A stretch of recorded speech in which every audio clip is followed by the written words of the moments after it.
MK, another mini vlog. Today's video ay samahan nyo nga pala akong mag-budget kay Neme. Char. Ito nga at habang nagsusulat ako at nagbabudget may batang nakabantay sa akin. Nararamdaman yata niya na aalis ang mami niya. Kung sa kanya mag-iPad na lang siya dyan at matulog na after. Dahil nga may pasok ang Kuya Crane maya-maya ako ang magsusundo sa kanya para diretsyo na kami sa pupuntahan ko. Dahil commute lang naman kami ng Kuya Crane hindi ko na isasama si Kit. Napakahirap na may kasamang mga bata, lalo na pag commute lang. Hindi ko rin talaga siya sinasama, lalo at commute lang kami. Bago ako umalis, inaasikaso ko muna si Kit. Pinapakain ko muna siya, tapos papaliguin, tapos patutulugin ko na after. Siyempre, bago ko gawin kay Kit yun, magre-ready muna ako ng sarili ko. Kapag nakasleep si Kit, ready to go na ang mami MK nyo. Actually, madali lang naman ako sa lakad ko. Kaya for sure, pag uwi ko ng bahay, sakto, gising na si Kit. O diba, para-paraan ang mami MK nyo. Talaga pag wala ang mister, nagiging Mrs. Independent. Char. Siyempre kahit mga nanay na tayo, hindi dapat natin kalimutan ang mga sarili natin. Hindi talaga mawawala ang everyday skincare routine ko. Siyempre, importante din naman na inaalagaan natin yung sarili natin. Na napakaraming gawaing bahay, kahit ilang anak pa ang inaasikaso natin, wag pa rin natin pababayaan ang mga sarili natin. Siyempre, choice pa din naman natin yan. Hindi naman pare-parehas lahat ng mga nanay. Saka hindi ko naman lahat. Kaya nung sabi ko, choice pa rin talaga natin yan. Siyempre, depende sa asawa. Kung napaka-supportive ng asawa nyo, napakaswerte nyo. Siyempre, isa na ako sa napakaswerteng yun at hindi ko naman ipagkakaila sa inyo. Kahit hindi ko sabihin, talagang napaka-supportive ng asawa ko. Lalo na sa mga anak ko. Siyempre, lalong-lalo na rin sa akin. Pero wala naman lahat ng yan kung hindi dahil sa kanya. Hindi ko rin naman talaga mapupush tong pagbablog ko kung hindi dahil sa kanya. Hindi ko nga sa kanya, parang ayoko nang mag-vlog kasi parang wala naman nanonood at wala namang interesado. Ang sabi niya sa akin, okay lang yan, basta enjoy mo lang kung ano yung mga ginagawa mo. Huwag mong isipin yung ibang tao kung anong sasabihin. Alam mo sa sarili mo, wala kang inaapakang tao at wala kang ginagawang masama,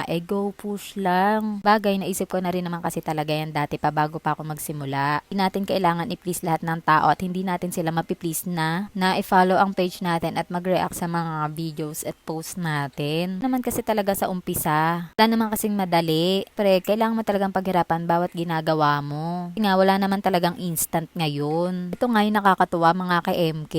Ewan ko kung ako lang yung nakakapansin o kayo rin. Puntahan nyo yung mga nakafollow sa inyo. Tingnan nyo kung meron mga nakafollow sa inyo mga kamag-anak nyo. Diba nakakatawa kasi iilan lang sila. Ako nga halos nabibilang ko pa sa mga kamay ko kung sino-sino lang yung mga nakafollow sa akin na kilala ko. Diba nakakaloka? Kung sino pa yung hindi mo kilala siya yung nandyan lagi para sa'yo. Kang suportahan sa mga ginagawa mo. Kahit walang kapalit, talaga nag-share at nagre-react sa mga videos mo. Iintindihan ko naman sila. Siguro akala nila kayayaman mo yung pag-heart at panonood ng mga videos. Siguro akala nila kayayaman mo yung panonood at pagre-react sa mga videos. Kaya ako, kung saan ako masaya, dun ako. Ngayon tinigil ko na yung pagpapafollow at pagre-react sa mga videos ko. Ayaw kanilang i-follow, okay lang yun, hindi naman kawalan sa'yo. Kahit naman iilan, meron pa rin naman talagang nanonood. Okay lang naman na mabagal, at least umuusad, hindi naman ako nagmamadali. Actually, sa official Facebook ko nga, mag-e-erase at mag-unfriend na ako. Doon na rin kasing madami yun. Hindi ko rin naman masyado kilala yung iba. Pero ang ititira ko lang yung mga kakilala ko. Kasi hindi naman lahat ng friend ko sa Facebook,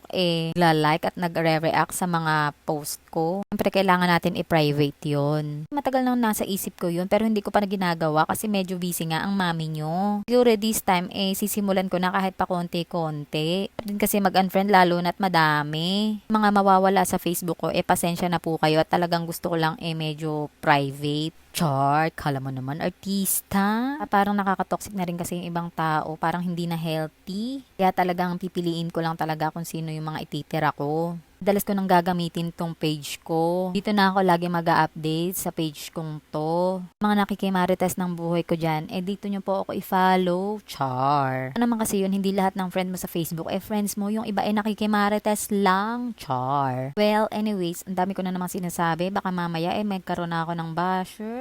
Pagkatapos kong sundin si Kuya King sa school, dumiretso na kami dito. Grocery daw siya ng very light at wala na daw siyang makain. Char. Sabi ko sa kanya, siya na ang pumili mamili ng mga gusto niyang kainin. Ako nang bahala kay Kit ko anong bibilin ko. So lang parang nagkamali ata ako nang sinabi sa kanya. Parang gustong kunin lahat at bilhin. Sabi ko sa kanya yung good for 1 week lang kasi baka next week lumabas ulit kami. Pala na video kanina at medyo nagmamadali nga kami. Binilan ko na rin pala siya ng iba niyang kailangan sa school. Order na rin kasi ako last week ng mga kailangan niya. Alam kong hindi nga ako makakalabas-labas ngayon. Advance na rin talaga ako kasi ayoko makipagsiksikan gaya last year. Medyo last minute na nga kami nakapamili nun kaya naman talagang ang daming tao. Ngayon umorder na lang ako ng mga kailangan niya sa school at yung mga hindi ko na order binili na namin kanina. Pero at least may mga gamit na siya sa school. Nung na nga pumili ang kuya namin. Ito daw niyang bag yung Nike at ayaw na yung mga karakter at binata na daw siya, nakakaloka. Sabi ko sabihin sa daddy niya at para doon na lang siya bibilan. Hanggang dito na lang mga ka-MK. Thank you for watching. See you in my next vlog. Bye-bye!